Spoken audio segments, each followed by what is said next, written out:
Namo tassa bhagavato arahato samma sambuddhassa Sabbham vo bhikkhave desissami tang sunata Kincha bhikkhave sabbam Chakkuncheva rupacha sotancha saddhacha Gahanancha gandhacha dibhacha rasacha Kayocha poddhabhacha manocha dhammacha Idang uchati bhikkhave sabbhanti.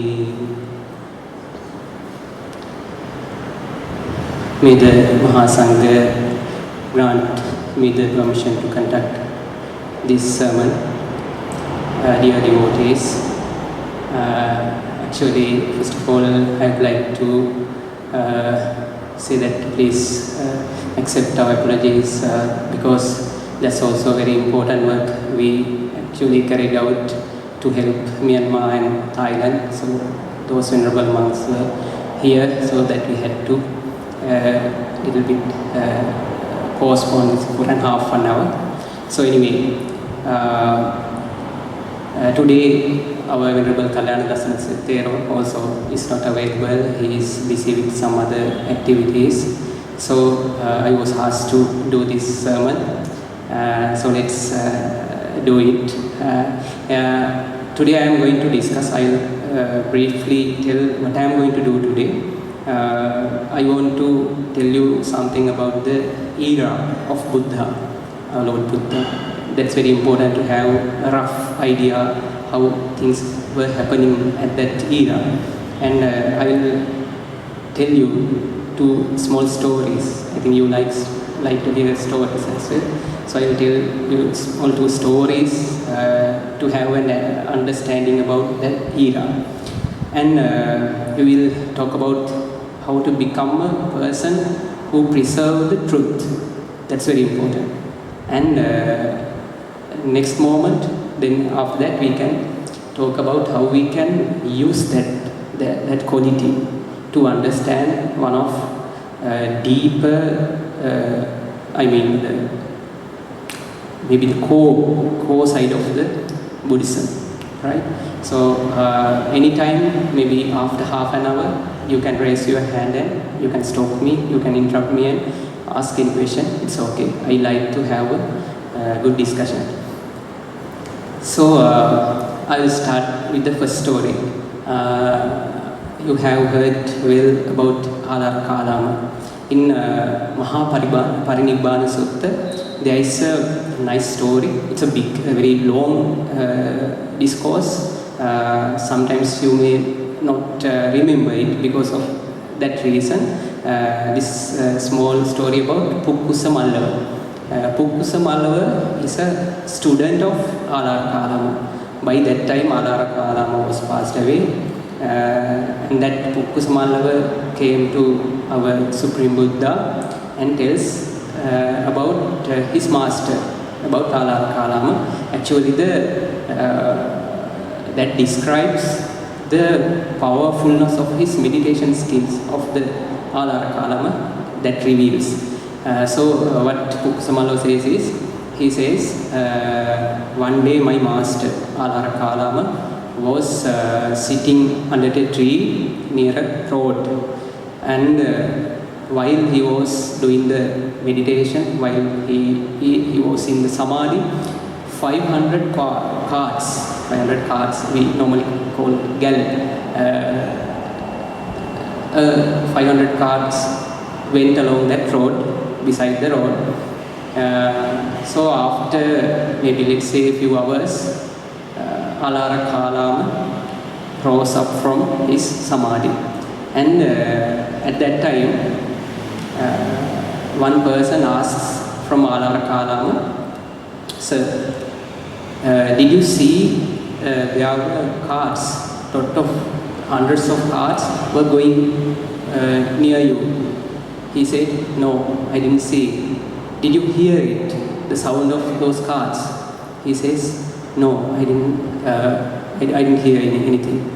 "And were you asleep then?" He says, "No, I was not asleep." "Did you unconscious?" "No, I was not unconscious." So that person, the person who questioning, was very amazed by hearing this story. He says, wow, wonderful, what a deep meditation you have, what a deep samadhi you had. It's very wonderful, sir. Look at your robe, a patch of mud is there. So that's a proof for those carts were going near you. Right, that's the story. And Puksamalo says this to our Supreme Buddha. Then our Supreme Buddha also tells a incident happens to him.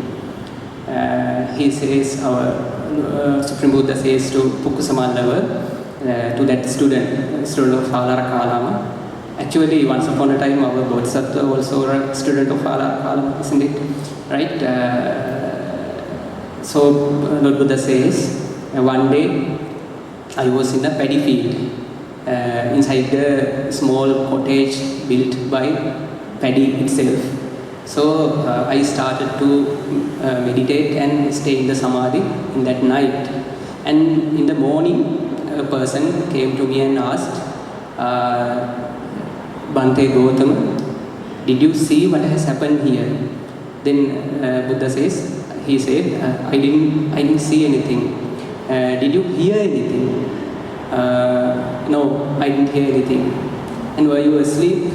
No. Were you unconscious? No.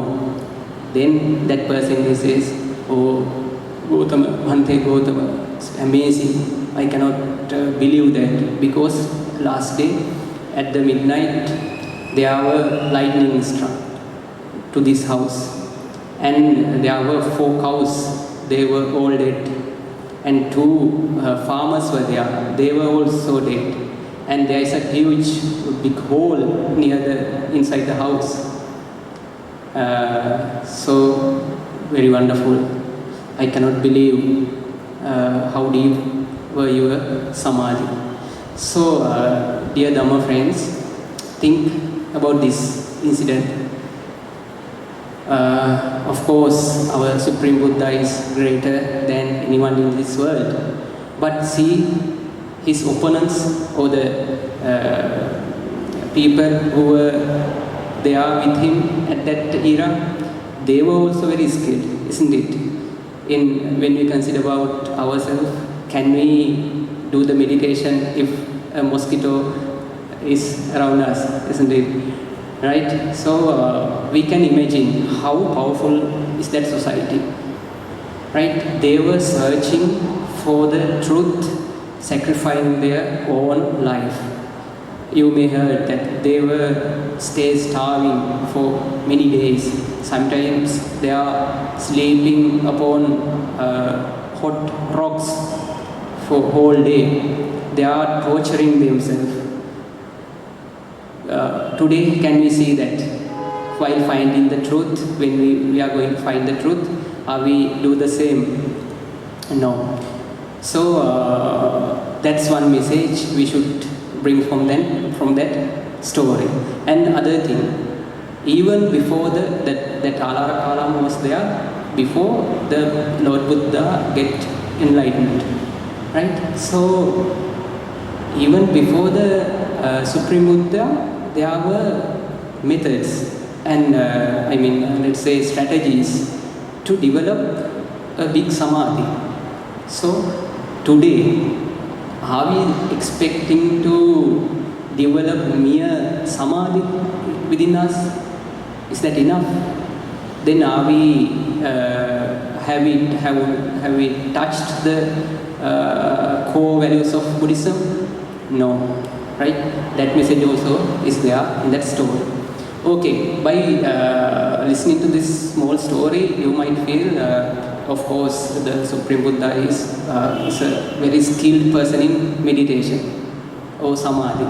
Right? The next story to reveal another aspect of our Supreme Buddha.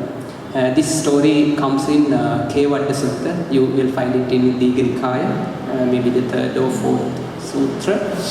They are in this Kevatta Sutra. This is not the Kevatta Sutra, but a small part of that sutra. There was a monk, the Supreme Buddha himself tell this to other monks about this incident. There was one monk and he wanted to find very special thing.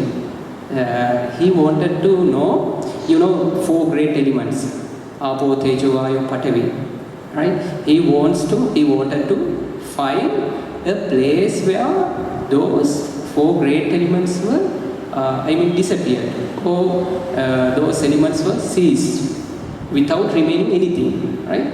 So he wanted to find such a place. Remember, he wanted to find such a place, right? Then what he did was, though he was near the Supreme Buddha, he didn't want to ask this question from some Supreme Buddha. What he did was, he practiced meditation, and he earned a skill so that he can go to Deva's realms, right? Then he did his practices and went to Chatu Maharajika, the first Deva's kingdom, and asked those Devas, can you tell me those four great elements, is there any place here where those elements were disappeared or ceased? Then they say, no, we don't know such a place, but there are mightier gods than us. Go above and check. And he one by one went to Tavatins, Yame, Tusite, Nimmanrati, likewise, Parnimat Vasavati. He went all the Devas kingdoms, but he got the same answer. And the god said, even from the Parnimat Vasavati, that Deva says, okay, we don't know answer, so better you go ask from Brahmakayika or the Brahmi Devas. So now it's a challenge, isn't it? Now he need to earn another skill, because those were another level of skill. So again he does the meditation, do the practices, and finally gain that ability to visit those Brahma worlds as well. And I think you may have heard there were 16 such Brahma worlds. So one by one, the same result. He asked from everybody says, no, we don't know the answer for this, better go and ask from the upper Devas. Right? Finally he reached the Mahabrahma. So I want to read out that thing, and it's very beautiful. This I am referring the translation of Bhikkhu Bodhi done for the Digha Nikaya.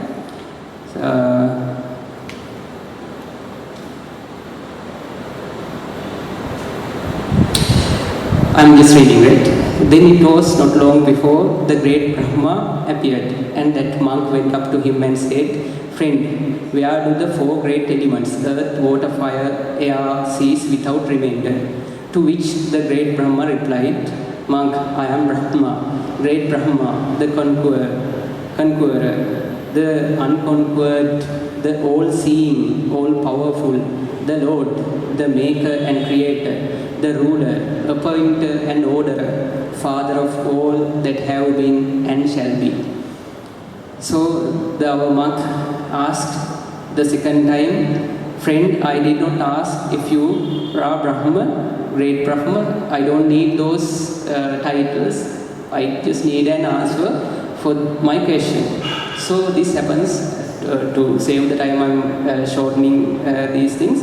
And for three times he asked this, but Brahma gave the same answer. So finally he cannot escape the Mahabrahma. So what he did was,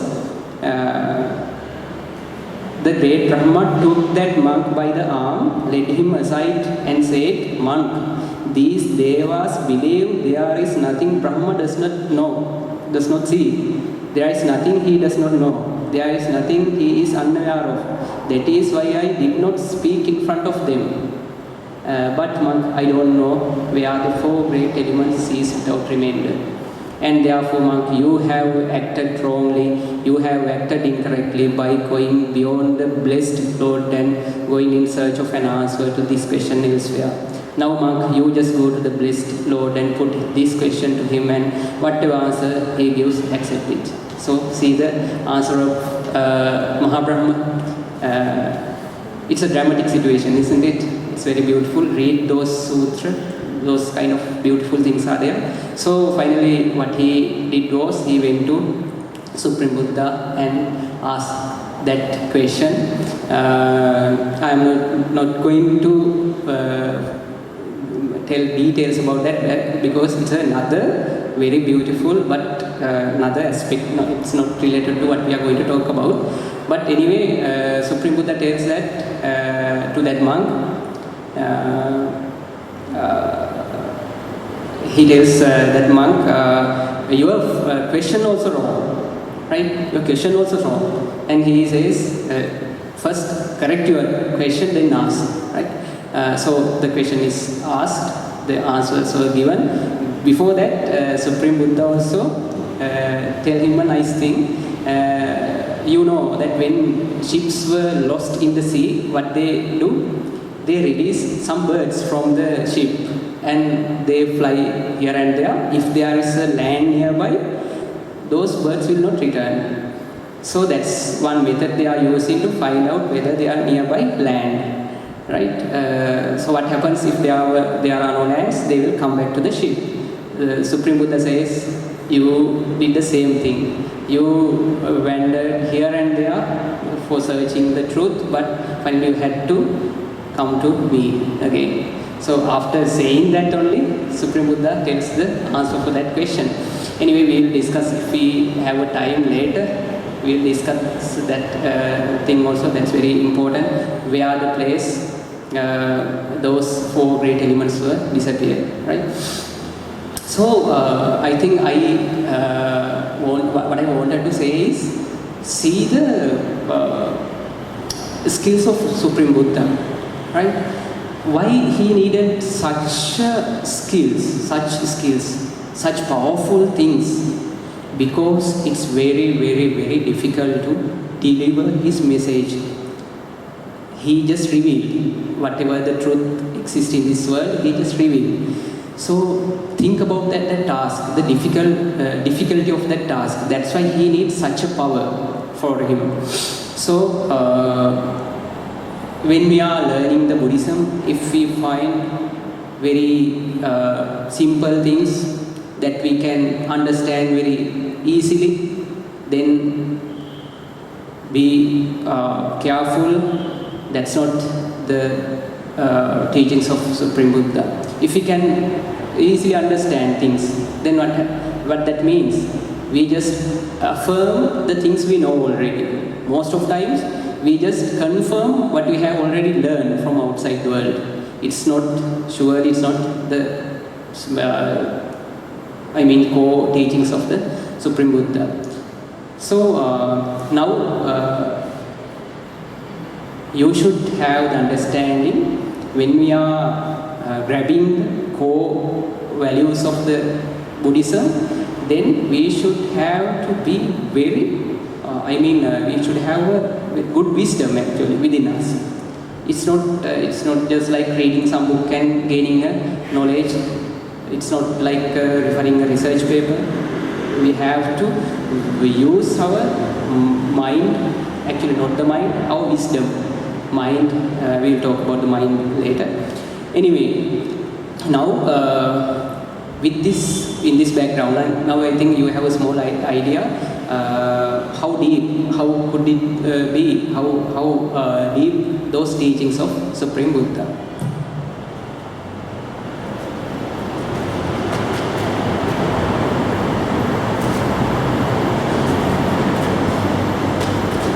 So now, as I told you, now I am going to talk about how to become a person who preserves the truth. Supreme Buddha says, he named this as the Satchanurakkhana. That means protecting the truth.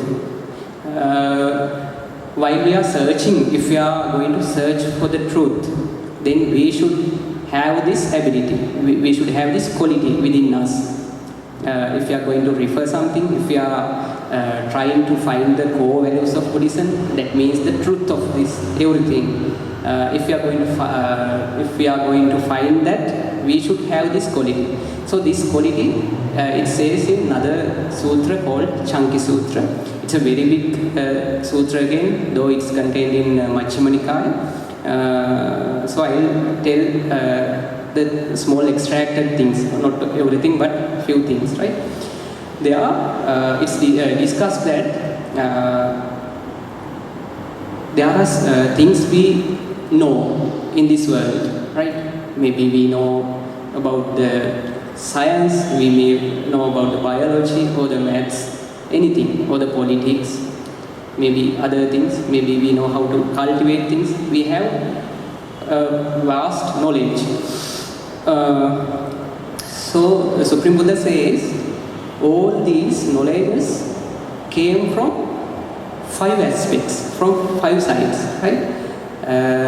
Those are called Saddha, Ruci, Anusava, Akara Parivitaka, Ditti Nichana Kanti, right? You may not be able to remember it, but I'll say it again, Saddha. You have heard about Saddha and Ruci. Saddha means the faith, and Ruci, that means choices. We have our own choices, right? Maybe biases. And Anusava means things we have learned, maybe from our teachers, maybe in our high schools, universities. All those things comes under this area. That means Anusava. And there are things that we are doing arguments to understand certain things, like it's called Akara Parivitaka, reasons cogitation. In English, it's reasons cogitation. That means we believe things by doing some arguments, right? Through arguments, we have some knowledge. That's different from things we learn from others, right? That's different from the saddha or the faith. And it's not our choices, right? When we are doing arguments, again, through the arguments, we collect some knowledge within us. Finally, the reflective acceptance of a view. These terms may not be easy to understand. Reflective acceptance of a view. That is Ditti Nichana Kanti.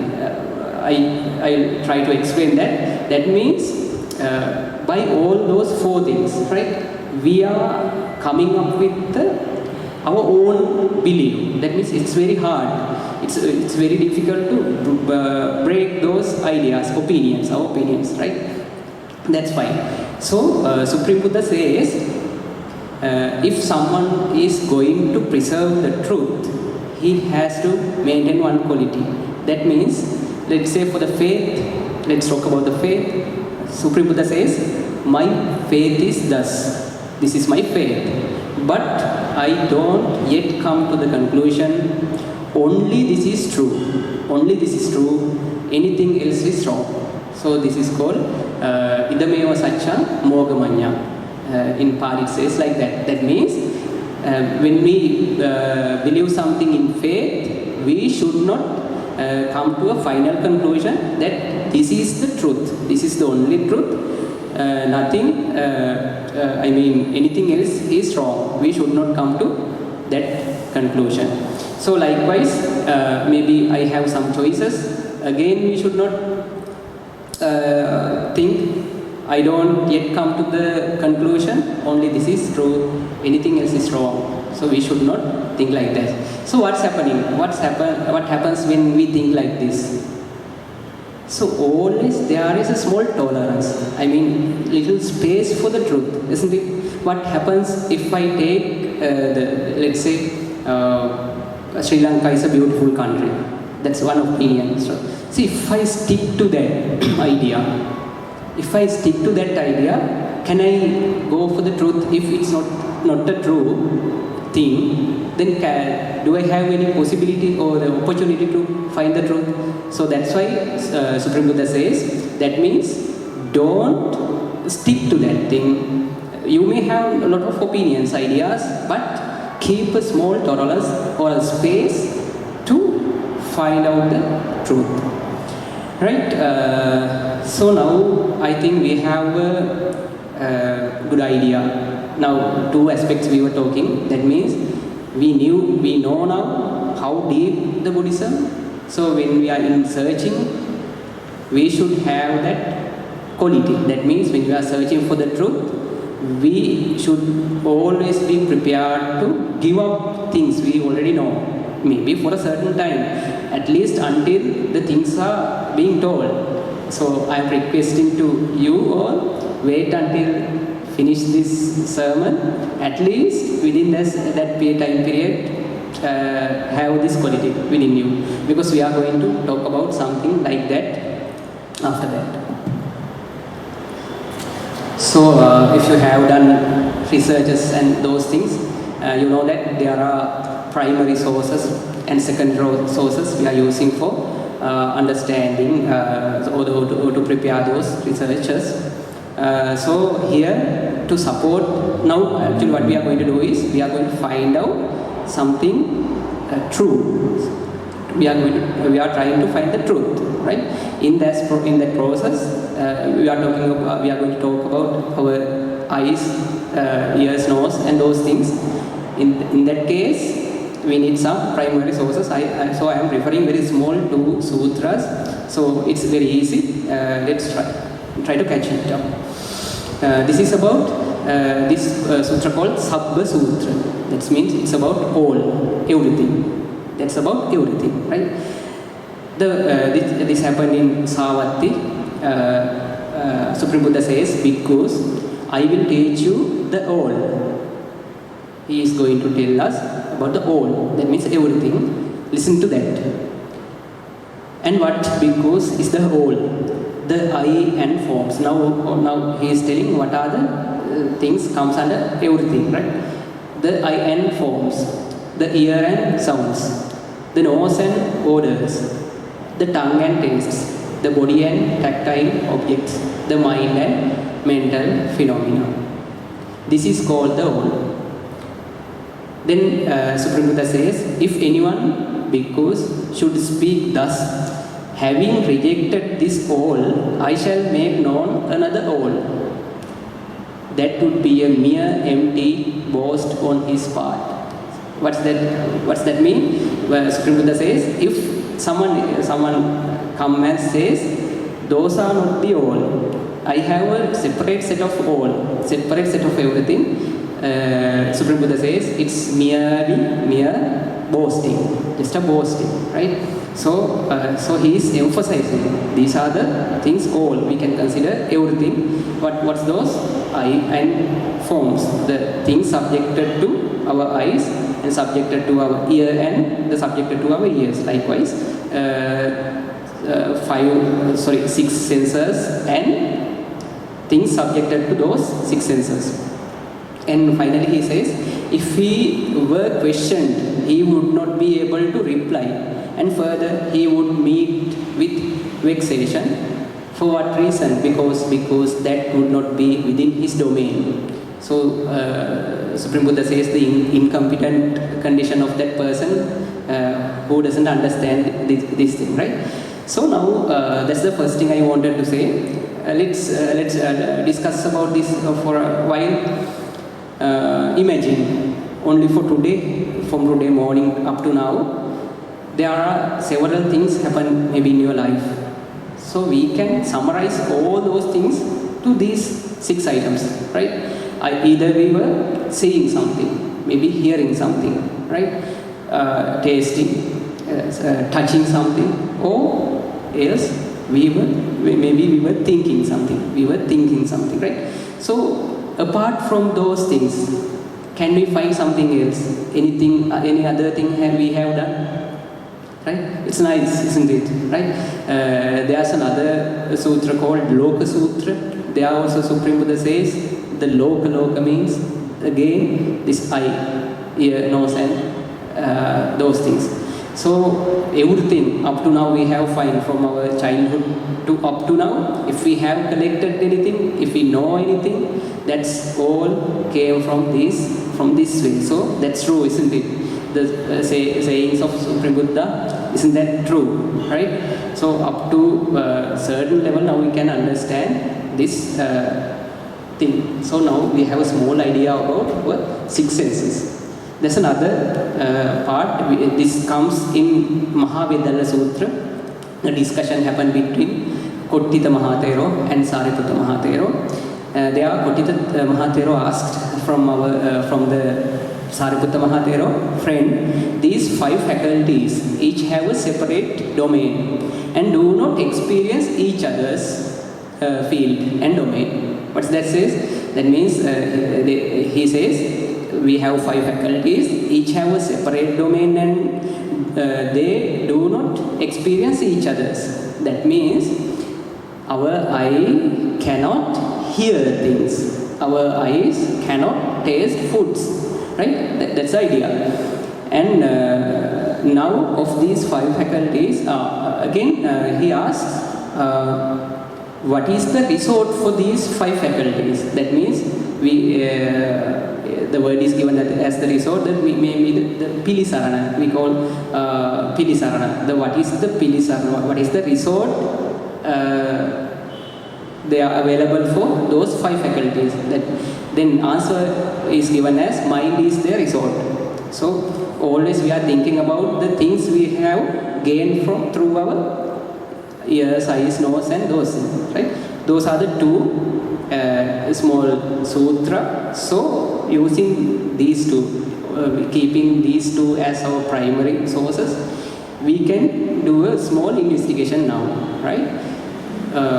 This part will be very deep actually. So put your whole concentration, let's do it. And don't forget that advice I gave you. What's that? If you are going to find the truth, you have to keep space for the truth, right? If you have, for an example, let's say I am going to tell you, maybe again Sri Lanka is a beautiful country. So a lot of opinions will come to your mind, right? But for this half an hour, forget everything. Now I'll ask some questions from you, right? Have you known about your eye ever? Do you know about your eye? Right? If I ask this question from a doctor, he may say, yes, I know there are several parts of the eye, the eyeball, the pupil, the macula, right? There are many things I don't know actually. The doctor may be he may say that there are nerves there in the eyes, right? From where those came? Those came from anusava. We call things were learned from outside, right? Now it fallen into one category. So now you cannot bring that answers when I ask this question. Do you know about your eye? Then you cannot come up with such an answers, right? So what else we have? So we have seen many pictures, right, of eyes with eyebrows, like many things, right? We know what is the eye. So can we take that as our eye? So when we are abiding to those rules, that means when we are staying with when we are preserving the truth, then now we have to face some issues, problems, right? Now we feel that we are lacking of something. There are certain things that we don't know, right? Okay, I'll give you a small example. If someone feels, no, I know about my eye. It's like this. There are lenses, there are nerves there. So imagine you are observing a small particle using what is called microscope, right? While you are observing something using the microscope, Do you have the feeling, now my light rays are now passing through lens number 1, now it moves to the lens number 2? Do we have such experience? No, we just have the experience of a zoomed particle. That's all we are having. Likewise, when we consider about our eye, if we are preserving the truth, now it's very difficult to give a definition to our eye. The same thing for our ear also. We hear things. Just remember, when we are having a conversation through our mobile phone, do we feel that our voice now converted to some sort of signal, electrical signal, now it goes through a fiber line? We don't have that experience. We just hear the voice of maybe from Australia or from England. We just hear things, right? Within our experience, we cannot define what is here, right? Try this, right? Since we don't have much time, you yourself examine. So for all 6 those sensors, you can think like this. And I'll tell you another thing, another simile to have an idea about these 6 senses. Have you read Count of Monte Cristo, the story? Or have you watched that film? Right, it's about a prisoner. I'm not going to tell that story, but it's about a prisoner who is imprisoned in a place where nobody can reach, in an island, maybe several feet under from the surface of the surface, and he doesn't know anything. Let's say we also imprisoned from our childhood in such a place, and people from outside came to our door and tell us the outside world is like this, it's like this. There are things are called vehicles, there are things called flowers, trees, and so many information they are giving us. And what will happen to us? We have to stick to those information, isn't it? Do we have any other things in our life? So our world becomes the things based on those information. We don't have any other information. Likewise, if these 6 faculties are the only inputs, then we have to believe those 6 senses, isn't it? So now just think for a moment. There are maybe sometimes you got angry, you got lusty. I mean, maybe you may be scolding someone, right? All those actions based on the information given by our 6 faculties. What happens if something went wrong? Think how severe that situation. Throughout our lives, we are believing things coming from these 6 senses. But now, the few minutes back, we realized even we don't know about our eye, we don't know about our ear also. Right? Within our experience, we don't have any idea. We cannot identify.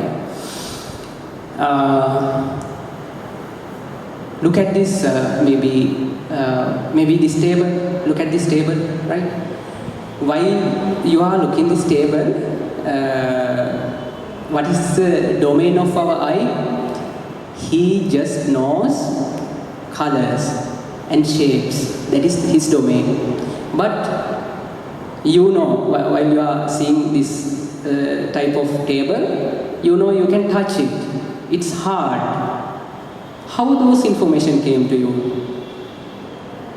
Did your eye give those information to you? Does the eye have that capability, give such information? Now again, another aspect to think.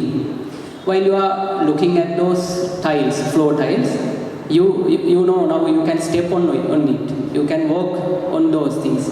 But think, if I maybe 2 hours or 3 hours later, or maybe before starting this sermon, I have removed few tiles and make a big hole there and pasted a paper there.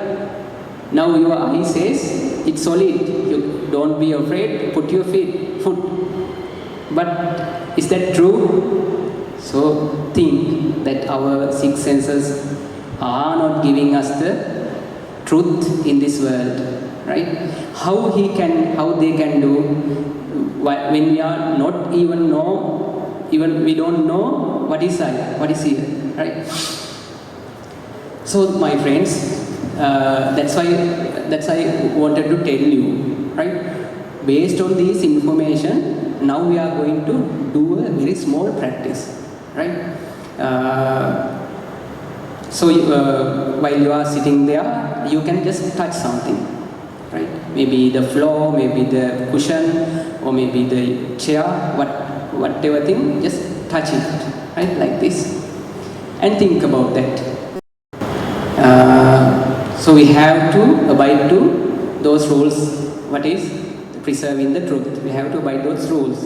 You cannot take any information you have already learned from those aspects. Though you have the faith, though you have a choice, don't take this. Stick to the experience, right? And think. What are the things normally what we get from this touch? Sometimes we feel it's the chair, or we feel our palm, right? And sometimes we can call it no, I feel something, I feel the hardness. Now for 1 minute, just close your eyes and try to identify whether those three information are coming from the same status. Though we give some names, this is chair, this is our palm, this is my consciousness. Though I say like this, am I referring to the same information? Just close your eyes for 1 minute and check.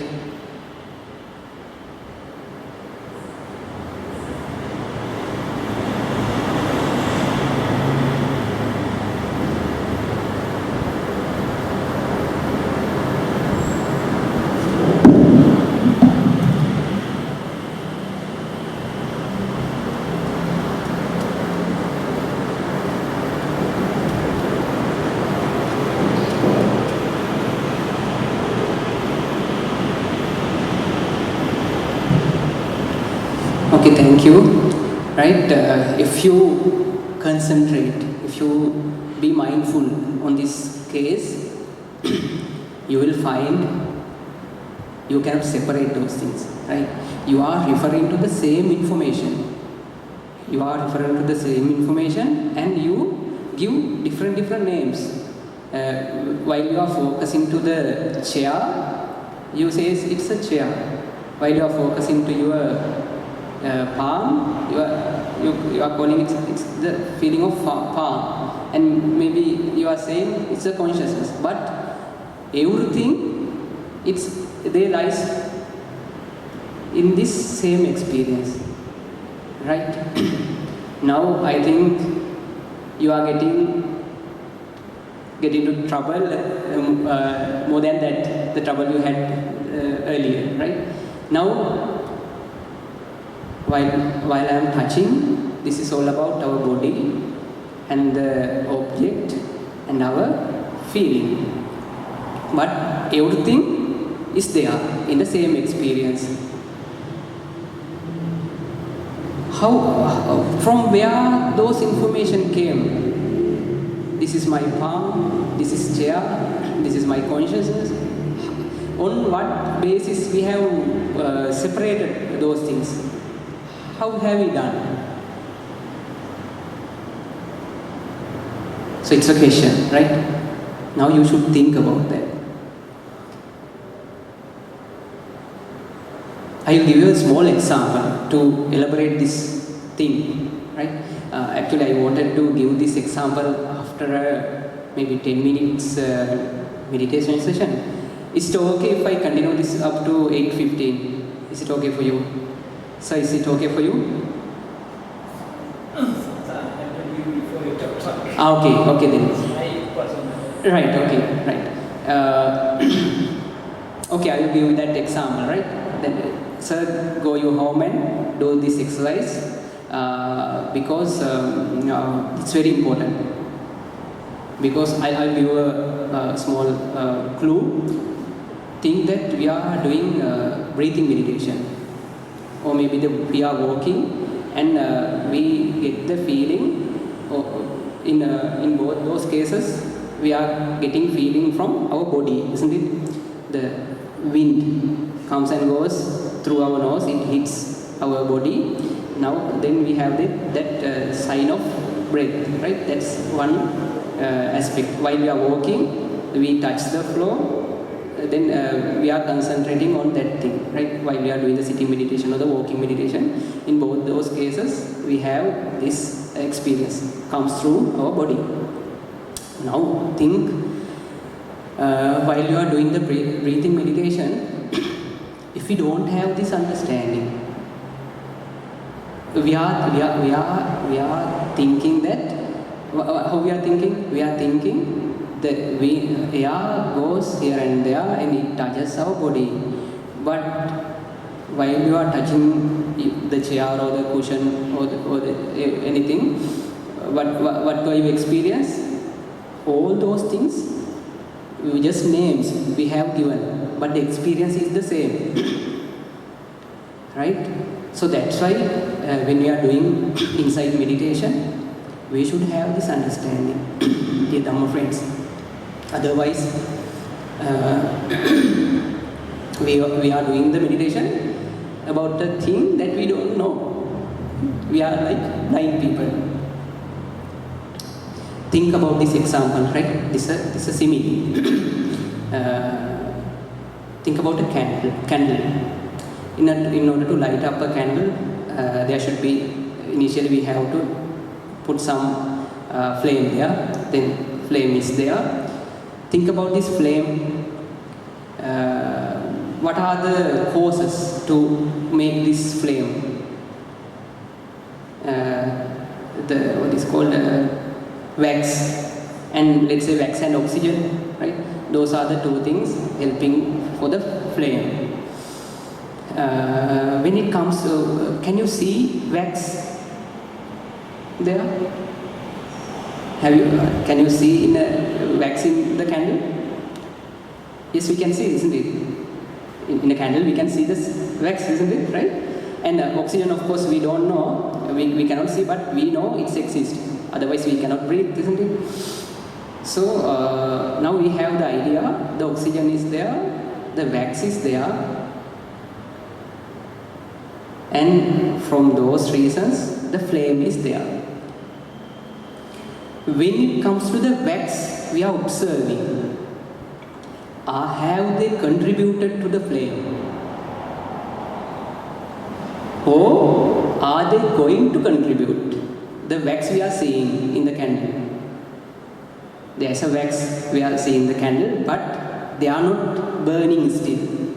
They are going to burn. And what about the oxygen around there? Those are also not contributing, but the oxygen within the flame, those are contributing. The wax inside the flame, those are contributing to the flame. Right? So I am moving to a very small simile. I think my mother was a teacher. And when she is in home, can we call her, she's a teacher? She has a different role. She's a mother there. Right? Or maybe a wife to my father. So, her teacher role activates while she is doing the teaching. Is that a truth if we tell her, if we call her teacher while she is in our home? In in normal life, in day-to-day life, we call, she's a teacher, but actually, she's not playing such a role. She's her mother then, right? Likewise, so wax we are seeing in the candle, can we call those waxes? In truly, it's not in its function, isn't it? Those wax has not contributed to the flame yet. We can call them wax, just like I call my mother a teacher while she is teaching. Likewise, truly, if we true to ourselves, then we have to tell the wax which is burning inside the flame, truly that is the wax. Other things going to be a wax as a fuel later, in future, what we are seeing. So, it's not truth to tell the wax what we are seeing to call a wax, right? So likewise, think about, now I bring my hand like this and do this touch, right? While I am keeping like this, can I call this my body? Think that simile. Candle simile. When I am keeping like this, let's say I don't feel anything to my hand right now. Does it have the body function now? What the function of the body? To feel some objects. So is it true to tell this is my body? Now it's okay, right? Now it's doing its function, just like my mother is teaching.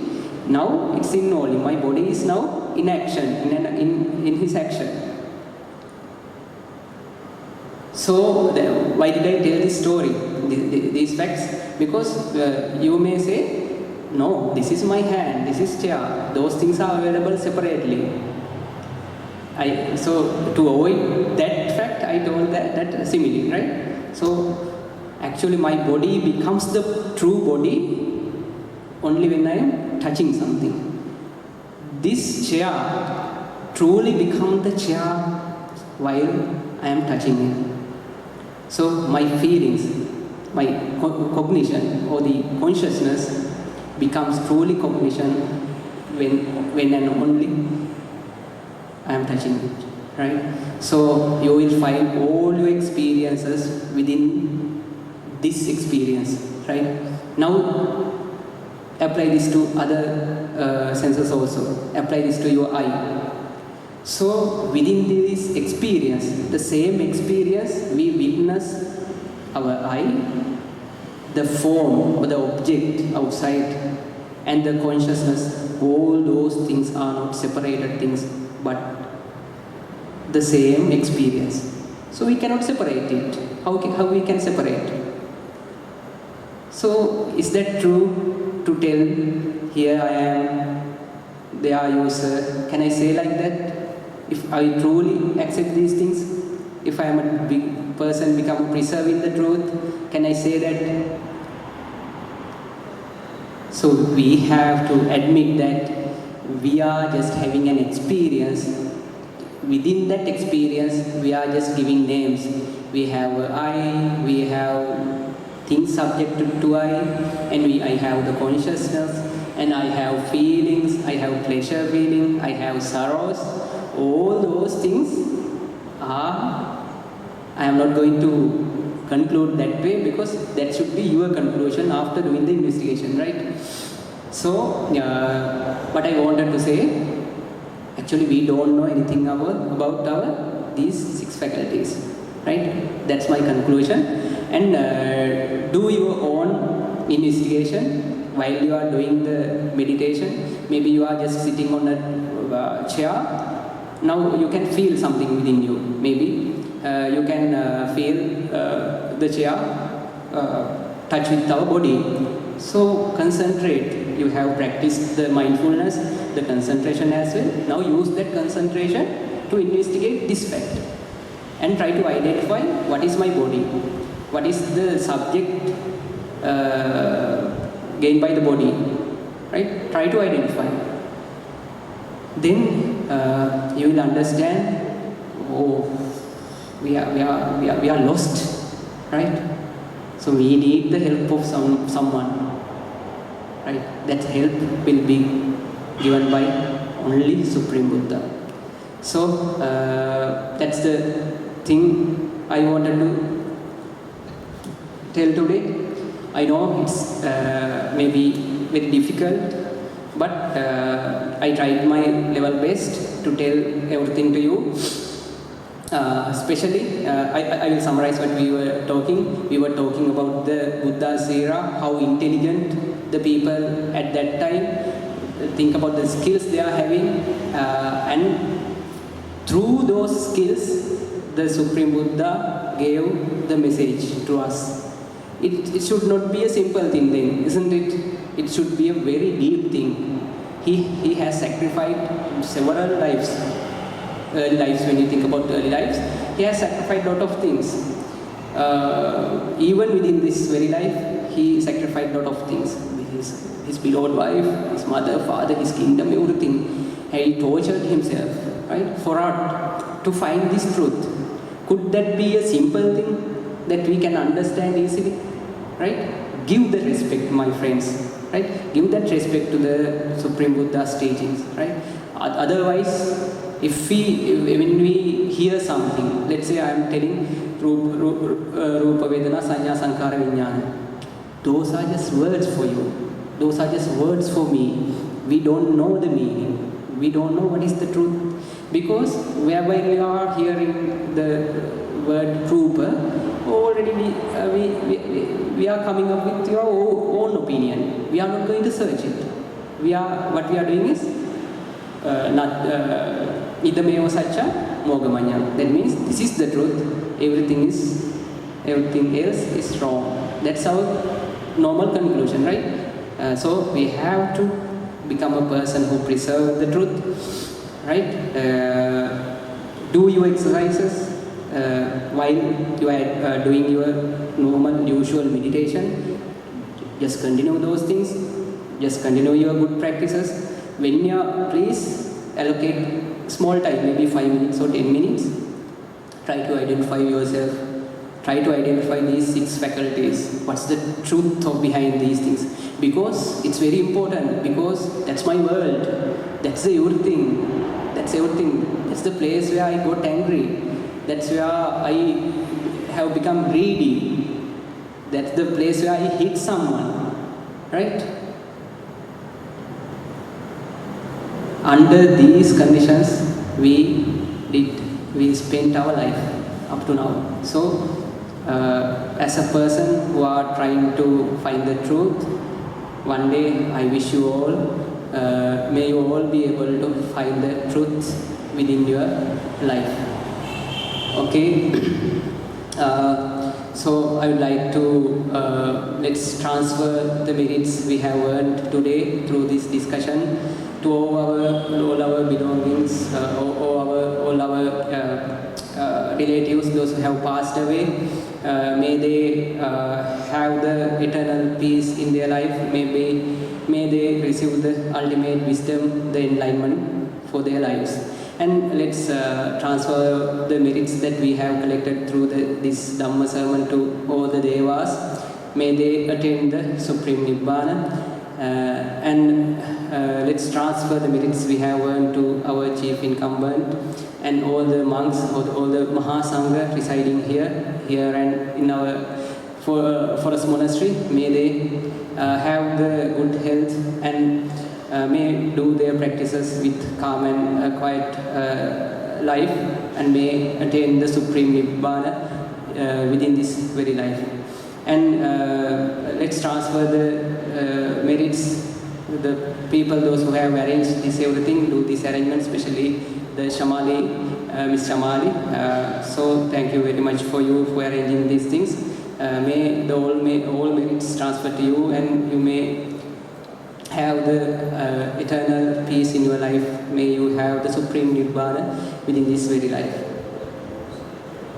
Akasattha Bummata Devanaga Mahittika Punyantang Anumoditva Chiran Rakkantu Sasanam Chiran rakkantu desanam, chiran rakkantu mang paranti.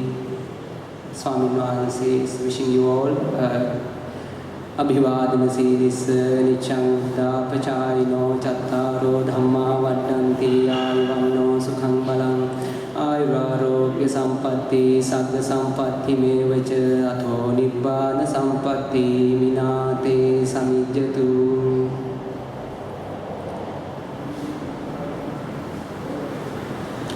Supatti or Supatti.